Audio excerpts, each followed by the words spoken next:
السلام عليكم، حياكم الله ومسهلا. اليوم بعلمكم طريقة الفاغور. تسمعوا عن الفاغور؟ اليوم بنسوي مع بعض.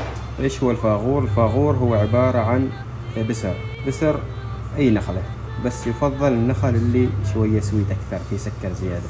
بس نغليه في ماي، ناس سووا له سكر، ناس بدون سكر، حطوا عليه سووا له تمر سحر.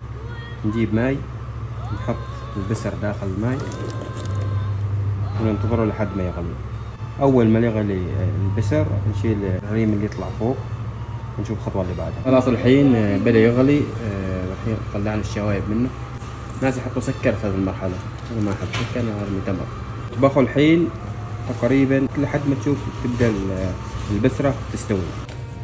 خلاص كذا الفاغور جاهز معنا، نطلع من النار.